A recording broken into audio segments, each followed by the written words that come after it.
What's up, guys? Welcome into another episode of Loaded Box Vids. I am joined, as always, by my good pal Dylan. And Dylan, I gotta know, how you doing? Gotta make sure no one's listening, no one's watching. I'm gonna steal my catchphrase. No, at this point, anybody who's watched more than one video knows I'm gonna say the same thing. Happy to be here. It's a pleasure to be here. I'm excited to talk about football. Yeah, and today we have a pretty interesting video, I think. We just got done our Dynasty buy highs, our sell highs, our buy lows, what have you. And we even went through the whole free agency thing before free agency started. And as we record it, we are on day 2 of free agency in the NFL. By the time this video comes out, hopefully guys like Kenny Golladay and Juju Smith-Schuster will have a home, because that'll be very exciting. But as of right now, we're recording this on March 16th, so we don't know that yet. Anyway, today we are going to go through each team in the NFC, and we are going to figure out who the best value pick is based on current average draft position. So before this started, I simulated a quick mock draft over on the Sleeper app. And what that did was it basically took all the ADP of current players, sorted them out. So like, let's say Chris Godwin, for example, he went 211 in our mock. His ADP is somewhere around there. I think it's like the 208, 209, but for the sake of the mock, he went 211. So what's going to happen is I'm going to ask you who your favorite value pick is based on where the guys were selected on each team. So we will get right into it, and we might as well start with the NFC South, since I brought up Tampa Bay and Chris Godwin. So I'll read off the Buccaneers first, and you're going to let me know which of these guys in a dynasty startup do you think has the most potential from where they're drafted at. Gotcha. So we have Chris Godwin at pick 211, Mike Evans at the end of the 4th round at 410, Ronald Jones at 704, or Rob Gronkowski at 1505. And I think, on my sheet you have Tyler Johnson, but not that really matters.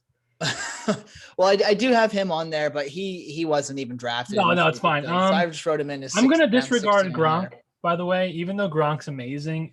This is a dynasty startup. Gronk's only going to have a very small amount of value left, given that he's one hit away from being a vegetable. And he's old. So, I personally would go with Evans at 410. I think Evans is going to be the kind of receiver that is going to be good for at least another 2 to 4 seasons. And by good, I mean 1,000 yards, like he's always done. The guy kind of has 7 straight seasons of 1,000 yards. So yeah, pretty damn consistent there. Yeah. That and Godwin might go somewhere else after this year, being franchise tagged. So you don't know his future. Not saying he's bad. Like, he's good enough where anywhere he goes, he'll still retain value. It's just, I personally lean Evans, and Mikey knows I'm a little bit of a bias for Mike Evans, but I think history will repeat itself. No, and I completely agree. In a nutshell, obviously, I'd rather have Chris Godwin, but this is about value and where they are. And getting Mike Evans, who is an every year low-end wide receiver 1, high-end wide receiver 2, always has week winning upside. Getting him at the tail end of the 4th round, that's a no-brainer to me. So Mike Evans, I think you and I are going to both agree on that one. That he's going to be the best value pick right now from the Tampa Bay Buccaneers. We'll move on to the Carolina Panthers, my personal favorite team. And you already know who I'm going to say, but I got to know who you're going to say. Who is the best value pick? Christian McCaffrey at pick 1 overall. Obviously, this one, you can't be wrong with Christian McCaffrey, but like at the same time, once again, I think DJ Moore slipping to 506 is pretty incredible given age, what he's done so far, and the fact that Carolina is probably going to add a better quarterback either soon or somewhat soon. So I would like DJ Moore for the dynasty future, because running backs only go to, and I know McCaffrey might be a unicorn, but like Moore, you're going to get a good chunk of years at. McCaffrey, even though he's amazing, you might still only get another like 3-4 seasons of like eliteness, and then he might tail off and become more of a receiver. Moore should be good for another 6-7 years. Yeah, Moore is still pretty damn young. I'm pretty sure he's like 24 years old right now. Yeah, 24, I believe. That's in my head. I have him at 24. That's why I said 6 years till 30. Because receivers can, if they're truly elite, they can be elite till 30. And you have guys like Larry Fitz who have fantasy value well after 30 as well. Yeah. So just to recap on that, because I didn't get to highlight it because you were so excited about DJ Moore.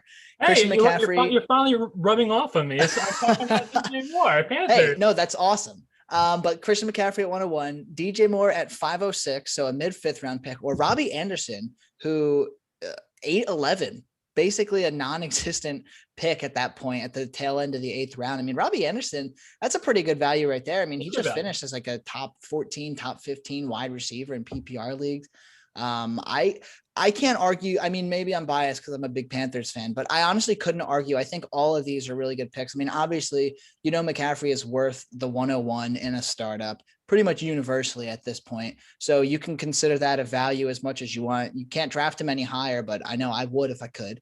And then DJ Moore, 506, Robbie Anderson, 811. I think they're both good, but for the sake of value, I'm going to agree with you. DJ Moore at 506, that's highway robbery. This time last year, he was in a lot of people's top 10 dynasties. One season with Teddy Bridgewater, and suddenly we're sleeping on him. Makes no sense. So completely agree with that as a value pick.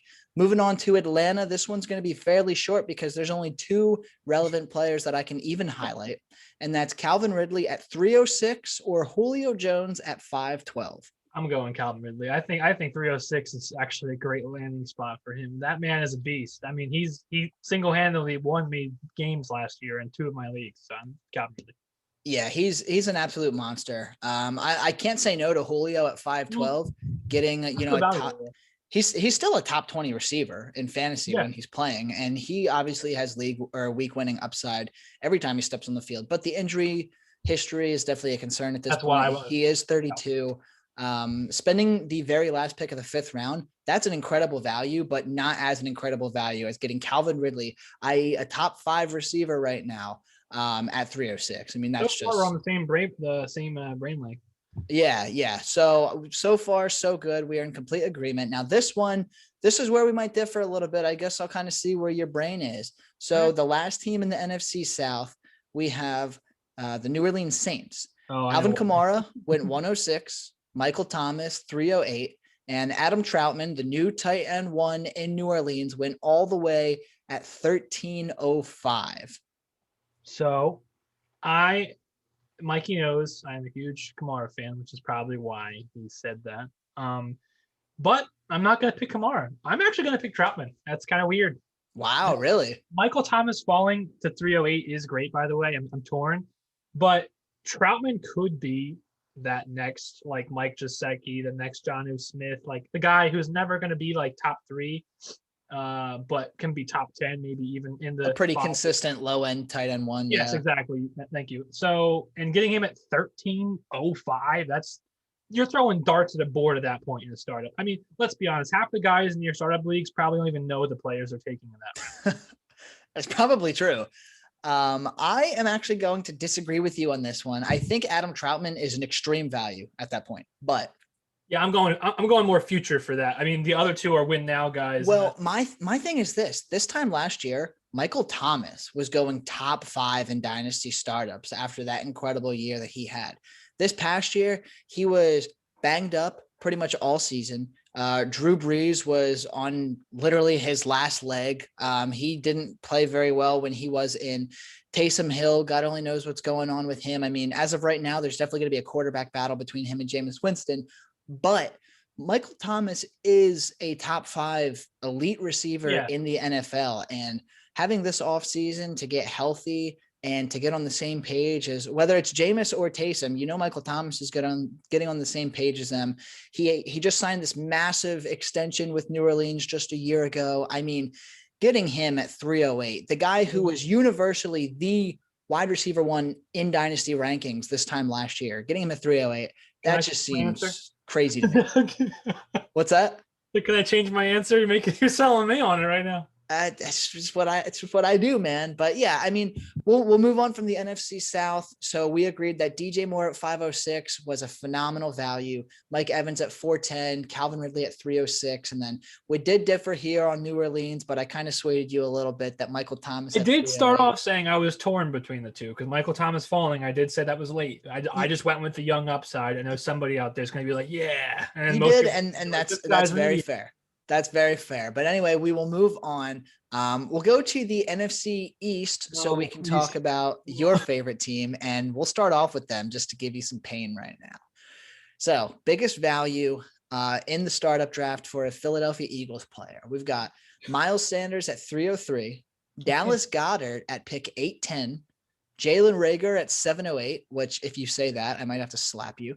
And Jalen Hurts at 806. Which personally, one? I'm not going to say Rager. I do think he can be decent. I'm not saying he'll ever live up to his price tag. Anyway, I'm not going to say Goddard because they might not even trade Ertz. The markets, who knows? So if they don't trade Ertz, I don't want Goddard because he's already 26, 25. By the time he finally gets to own the team, he'll be like 27. And it's not old, but my point is I don't like that. And they might draft Kyle Pitts. So I'm leaning on Hurts or Sanders, but also this is what you're really hurting me because the Eagles, there's like a 12% chance they might draft a quarterback at 106. So I can't confidently say. So I'm saying Miles Sanders because that's the only surefire pick on that roster. The other three, God knows what they're going to do because my team. So I'm going to go Miles Sanders. Hurts is a great value, 806, but that's kind of early actually because you can probably get an older quarterback a little bit later that we could probably win you games. Granted, his rushing upside will be incredible. I might regret saying that, but I think Sanders. I think when the new coach comes and actually uses the running back, unlike Doug Peterson, Miles Sanders will be a top 10, top 12 fantasy running back. Yeah, and I kind of like that. Miles Sanders at 303. It seems like a good deal. I wouldn't say it's a great deal there, but it definitely seems like a good deal, especially after the amount of hype that he had from his rookie season. I'm also torn between him and Jalen Hurts at 806. What I noticed in this mock draft, and I know you didn't actually get to see the big picture of the mock draft, but what I noticed in the mock draft is Jalen Hurts went after a lot of quarterbacks. There was a big run on quarterbacks pretty early in this mock because it is Dynasty. Gotcha. But Hurts was actually one of the last ones taken out of like the top 15, top 16 options. And I think a big reason for that is because of the potential for them to draft a quarterback. But I'm going to pick Jalen Hurts here for the sole reason of I'm going to buy into the coach speak that they want to build around Jalen Hurts. He was phenomenal from a fantasy perspective last year. I mean, admittedly, I didn't watch the games. I don't know how he was looking as a player. The first two, he looked good. The second two, he looked like a rookie. I mean, he's a second round pick. He only started 4 games. And everyone knows our offense, so you can't really fault the man. Yeah. So I'm going to go with Hurts at 806. I mean, I love Sanders at 303. I really like Goddard at 810 too, to be completely honest with you, but Hurts at 806 in a dynasty startup. I mean, you get your quarterback one all the way in the 8th round. That's 7 rounds of getting to grab your wide receivers, your running backs. You're talking about him because my friend, literally, as we're recording this, for anyone watching and listening, just texted me. We're taking a quarterback at 6, so I'm waiting to see if he has concrete proof or he's just another Eagles fan talking out of his ass because that might change Mikey's opinion in a second. Yeah, well, I don't think we're getting any concrete proof for about a month and a half. It's probably another Eagles fan drunk. But on to the next NFC's team, please. All right, so we'll head over to the New York Giants, and I have a feeling we're both going to say the same person here, but Saquon Barkley at pick 4 overall, Evan Ingram at 804, Darius Slayton at 12-2, Sterling Shepard 1404. Okay, well, I don't like any of the players on that list, but I don't like any of them either. And I'll just interrupt you right now. I'd go Saquon Barkley at 104 because frankly, I wouldn't touch Ingram unless he was free. Darius Slayton, 12-2 seems like a good spot to grab him. I would say that's about on par as where he should be going. Sterling Shepard at 1404. That seems kind of low, but he also never plays a fully healthy season. And I mean, he's Sterling Shepard. There's just nothing sexy or exciting about the Giants. So I feel like I'm kind of forced into saying that Saquon Barkley is the best pick here. I'm not a big, both of us aren't Barkley fans really. But I'm going to also go Barkley just because I don't trust the quarterback play. And if Barkley stays healthy, he's guaranteed to, run the ball. Whereas the receivers have to actually get thrown, in the vicinity by Daniel Jones. Yeah, I think we can already move on from the Giants because I think everyone knows there's nothing really going on there with the exception of Saquon Barkley. And if you'll notice, I mean, I don't even think Daniel Jones was even drafted in the first 15 rounds of this sleeper mock for what that's worth. So. But moving on, we will go to the Washington football team. And this one's actually a pretty damn good one, especially with Ryan Fitzpatrick coming to down just today or yesterday. Don't remember. But either way, it was like pretty recent. So we have Antonio Gibson at pick 309, Terry McLaurin a few picks later at pick 404, or Logan Thomas with the very last pick of the 10th round? This is hard because, like you said, I didn't see the whole picture. So for anyone listening, I'm just going off of what Mikey sent me, which is fine. But so like Terry jumps out at me because I personally, you also probably agree. Most people agree that Terry's amazing. It's just quarterback play was affecting him, and he's still relevant with the piss poor quarterback play in Washington football team. And now Fitzpatrick, that changes things, but these guys are all going to catch the ball from Fitzpatrick. And, so, but from an age dynasty startup perspective, I would lean more towards on the Gibson Terry side because they have age and they both could be elite at their positions respectively. Thomas is already 29 years old, I believe, and I don't know if he's going to be a one-trick pony or if he'll actually regain relevancy. So I'm going to go with Scary Terry at 404. I am actually surprised that you didn't go with Antonio Gibson, but I'm going to completely agree with you. Terry McLaurin at 404, he could easily be your team's dynasty wide receiver one. You could slot him in as your wide receiver one every single week. He's already proven himself despite not being drafted all too early in real life. Correct. I mean, McLaurin is that sleeper third round rookie receiver that we all took in our rookie drafts a couple of years ago. And now we're just sitting here rubbing our hands because we're so excited about him. 404, that's value. That is, I think looking at this entire list, that is the definition of fantastic value, getting Terry McLaurin in the middle of the fourth round. I agree. But before we move on to Dallas, I will highlight Antonio Gibson at 309 is still pretty good, but we still don't know what's going on third downs. For some reason, they decided not to use Antonio Gibson a lot last year.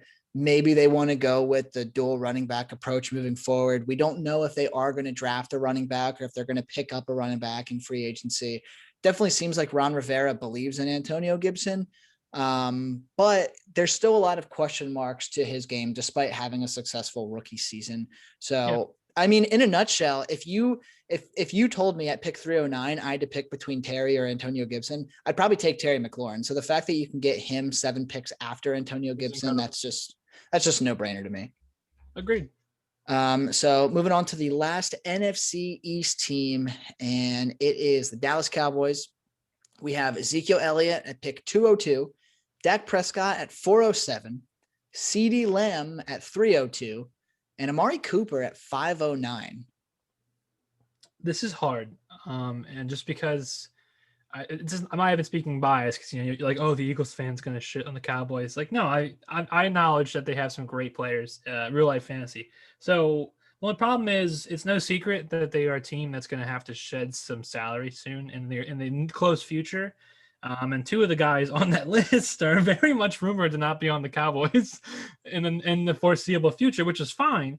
But I'm not taking Zeke. I know he fell, but I don't know where he would go. Well, can I potentially persuade you by saying that over the course of the first 6 weeks of the season last year for Zeke, so he had 5 weeks with Dak and 1 week and 1 week with Andy Dalton in that time. Yeah. In the consistency score formula that I have, he had a perfect score from weeks 1 to 6, and a large part of that was played with Dak Prescott. Yeah, who is now there for the foreseeable future. I mean, Dak that's just too early for me. I don't believe in taking quarterbacks that early. Cooper, I love him as a fantasy player, but he is so inconsistent. It makes me upset as a fantasy. So I was thinking CeeDee. That's really early, but I'm just playing long ball here. I just see the Cowboys 2 years from now not having possibly Cooper, Zeke, and Michael Gallup, depending upon how they play their salary. And CeeDee Lamb would be the bona fide wide receiver 1 with Dak Prescott at the helm. Yeah, I think I agree with you. I think I'd go with CeeDee Lamb here. I mean, you know how much I love a true CeeDee dynasty Lamb. one. Like this is literally, nail on the head, like dynasty. Like this, if you want to win now, like if you think your team, you want to contend like off the gate, I think Zeke would be the smarter pick, but I think Lamb will pay now and 5 years from now. Yeah, and I agree. Because you know what? If you're in a startup, if you are in a dynasty startup, it's more than likely a snake draft. If you have 202, that means you also just picked at 111. You likely took a running back at pick 111. To turn around at 202 and immediately take Zeke, I mean, that's a hell of a 1-2 punch. Oh yeah, of course. But I don't know. I mean, it's tough for me because I do genuinely like the idea of getting Zeke at 202. Oh, But it's still a great value, and I agree with you. I think all of these, with the exception of Dak Prescott at 407, Yes. I think Zeke, Cooper, and CD at these prices is an extreme value at all three, because Zeke should be a first round pick, in my opinion. CD Lamb should be at least a late second round pick, in my opinion. And Amari Cooper should definitely be higher than 509. So, I mean, if you held a gun to my head and you said, hey, you have to pick now, I would choose CD Lamb at 302, but I would be remiss if I didn't say all three of these were fantastic value picks. I agree. I mean, you have quite a few of these lists. There's quite close values. It's hard. Yeah, and I think that's one of the things that I'm really liking about this video so far. It's just like, it's one of those, I mean, I know we're going like team by team and you don't typically have to do that in a regular draft, but it's just kind of fun to put some structure to it and figure out, okay, like who's going to give me the most value on any given team. Because I know a lot of people that play fantasy out there, they don't really like, unless you have like the quarterback to the receiver connection, you don't really like to stack too many players from the same team. So it's always interesting to try to diversify. But anyway, we'll move on to the NFC North. I brought up pick 111 as we were talking about Zeke. So I'm going to move to the Detroit Lions because DeAndre Swift was taken at pick 111 and TJ Hawkinson was taken at 605. These are the only two guys that I would say have any real value on Detroit right now. Swift went early in that drill. Well, not early, but still he went high. Swift went very early, and you know that makes my heart happy. But TJ Hawkinson at 605. That's I'm going Hawkinson here. I'm going TJ.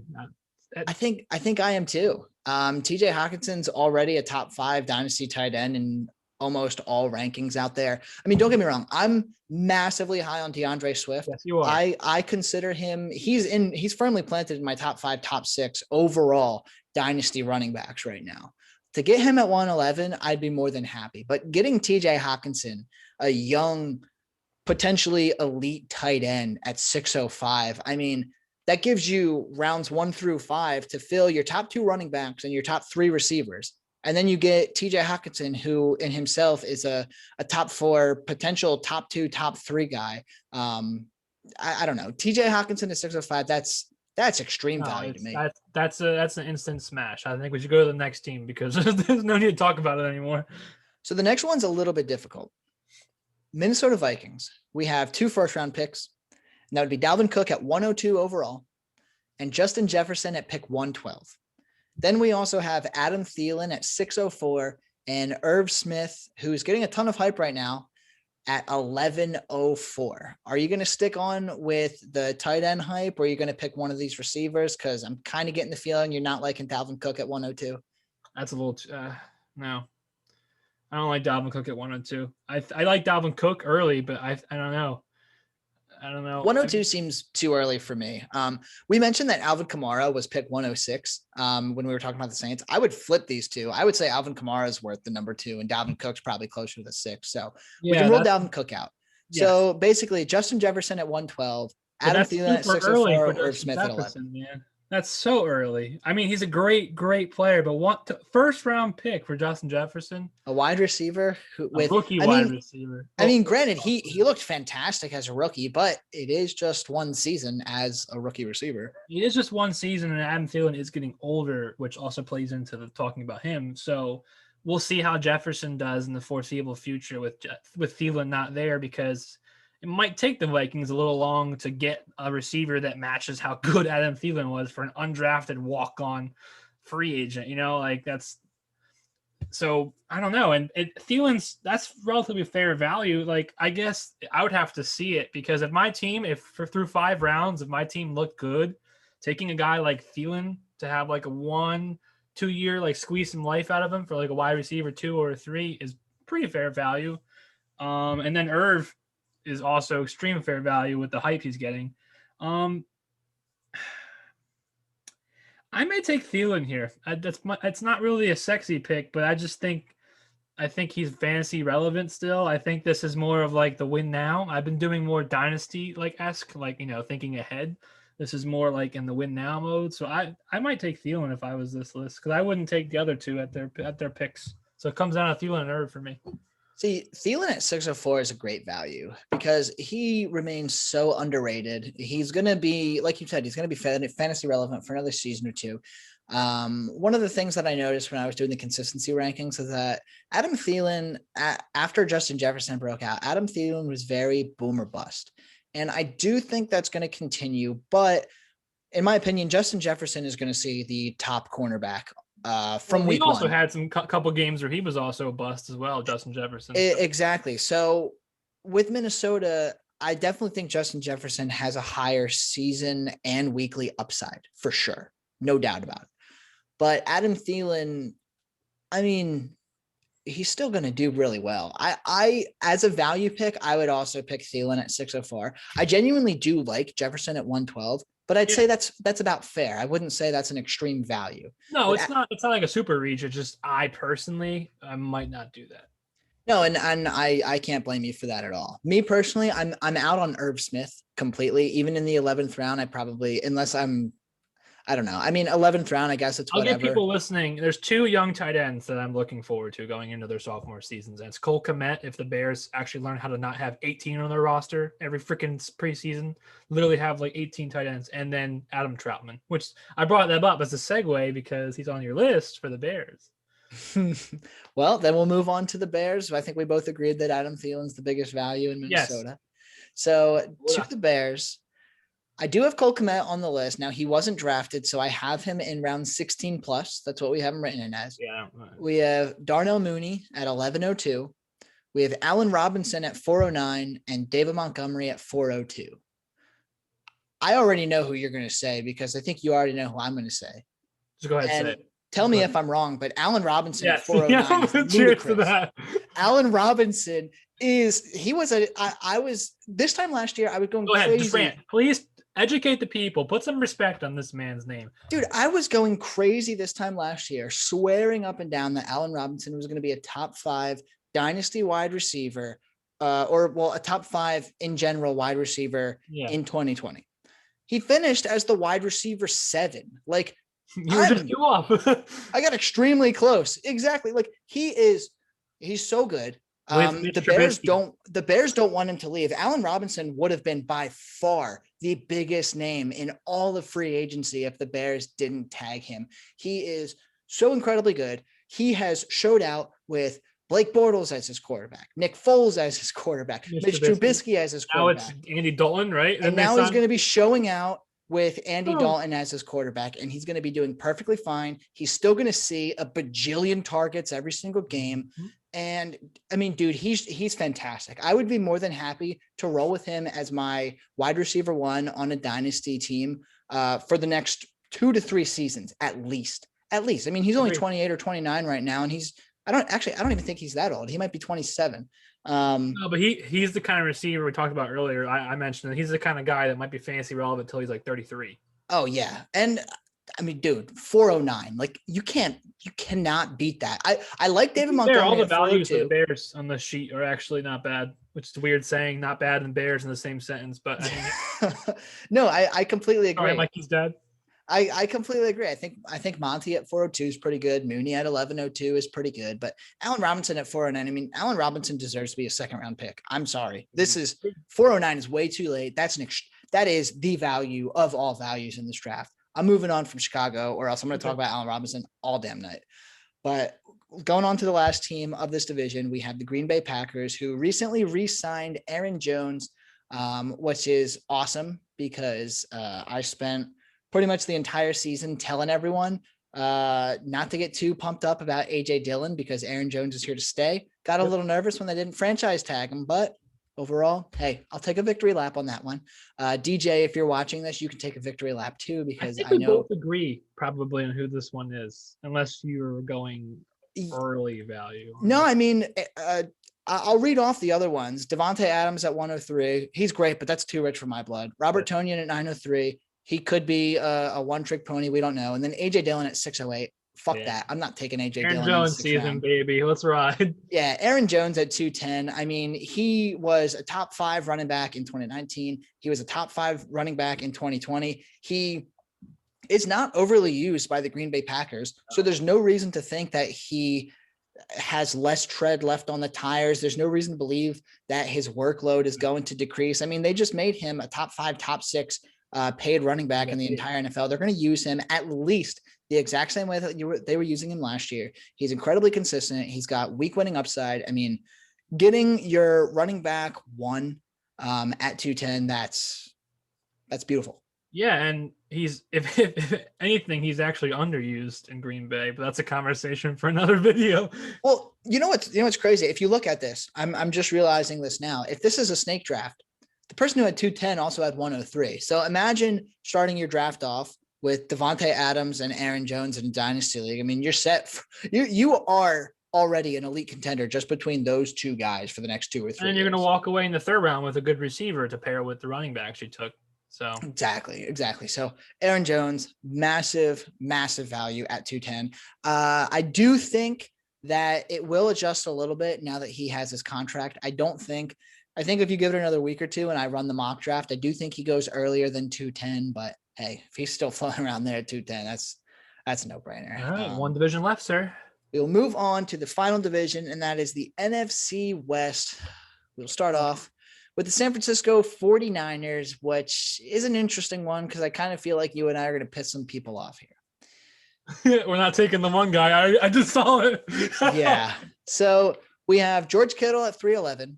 We have Brandon Ayuk at 601 and Debo Samuel at 808. And I'll let you tell everyone who we're not taking here. We are not taking Brandon Ayuk. No, we're not.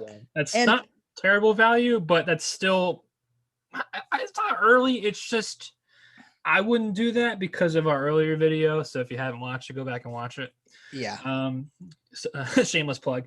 But no, it's just we personally think that his ceiling will not be what everyone else thinks it's going to be. And the guy on that list who fell a lot later, literally the end of the 8th round, I'm taking Debo Samuel. Although George Kittle at 311, I do like George Kittle.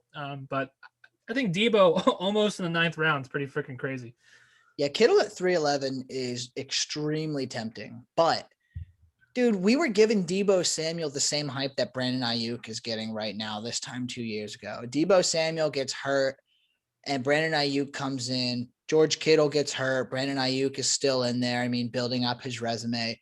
Debo Samuel's damn good. They scheme the ball to him a lot. I mean, yes, they do it just as equally to Brandon Ayuk. But, I mean, when this whole team is healthy, I mean, in a nutshell, at this value, I would 10 times out of 10, I'm taking Debo at the end of the 8th round as opposed to Brandon Ayuk at the front of the 6th round. So I think you and I are on the same page on that. Debo Samuel is extremely undervalued these days. Correct. Moving on to Seattle, a couple good options here. We have DK Metcalf at 207, Russell Wilson at 503, and Tyler Lockett at 611. Personally, I think it's going to come down to the 2 receivers because neither you or I likes to take our quarterbacks too early. I mean, I understand this is the dynasty startup. People want to get their quarterback, but there's just, I don't think Russell Wilson's leaving Seattle, but there's just too many rumors looming. And you can only imagine what the relationship between Russell Wilson and the Seahawks is at this point. Yeah. You just never do that. Mikey took Ryan Tannehill, Baker Mayfield, and Matt Ryan, or I had Matt Ryan super late, and Cam Newton, and I took Josh Allen and Matt Ryan super late in our dynasty startup several years ago. So there's something to be said. If you wait, you will get a good quarterback if you're smart. So you don't have to freak out when the good ones go early. Get your Jalen Hurts in the 8th round. Fuck it. Yeah, exactly. So don't just wait. I'm a huge DK Metcalf fan, but I don't know, man. This is a hard one because Lockett at 6'11", that's the 7th round pick for a extremely also underrated receiver like Allen Robinson in that category of a guy who's forgotten about every year. It's like him, Robert Woods, who's also on the list, and Allen Robinson are the 3 guys who everyone just comes out of their brain, and then come like the season, they're like, wow, this guy's so good, and you're like, no shit, they've been good for like 6 years. Mm-hmm. Like, what do you want me to do? Yeah, Tyler Lockett at 6'11", that's going to be my pick. DK Metcalf at 207, that is a good pick. That is. But it's not a value pick. I mean, that's about where you'd expect DK Metcalf to go. I mean, there are some people. Well, I mean, there are some people out there that do have DK Metcalf ahead of AJ Brown. ahead of Justin Jefferson. There are some people that have DK Metcalf as a top 2 dynasty receiver in their rankings. And I could argue against it. I'm not going to for the sake of this video, but I could definitely argue against that. Pop, lock, and drop it. There he is. But 207 in my mind, that's pretty fair value for DK Metcalf. Tyler Lockett, he is definitely a scary option because he can lose you just as many games as he's going to win you. Yeah. But getting him as probably your 3rd or 4th receiver. Yeah, but so does Metcalf, though. Metcalf had several games last year where I was not happy with him, and so to speak. So yeah, I mean, I think a lot of it was the second half with how Russell Wilson and just that whole team in general was playing. But correct. Nonetheless, I mean, no one's going to be upset about getting DK Metcalf at 207, but I would definitely consider it a pretty big value getting Tyler Lockett right before. I'm looking at your next one, and this is probably going to be the hardest one for me. Oh my God. Well, you know what? We'll save that one for last then. We'll skip over LA and we'll go to Arizona. This one should be relatively. You can just say it because we just. So in this draft, Kyler Murray went 205. DeAndre Hopkins went 212. If you're taking Kyler Murray at 205 over Hopkins at 212, you are a crazy man. How Hopkins even fall that late is my question. It's wild. It's absolutely wild. I mean, again, I had zero control over this mock draft. I let the computer simulate it based on current ADPs. I personally would not have taken Kyler Murray this early, and I would not have taken DeAndre Hopkins this late. So that's a no-brainer. I mean, he's fucking DeAndre Hopkins. Go to the one now. It's tearing at my soul because you know why it's tearing at my soul. But the other 2 guys in that list are incredible values, and that's so hard to choose from. So with the Rams, we have your boy Cam Akers at 304. And just to preface this, Dylan was so torn up when he couldn't trade up into the rookie draft last year in our league to get Cam Akers. Still to this day, you can see it on his face. He's torn up.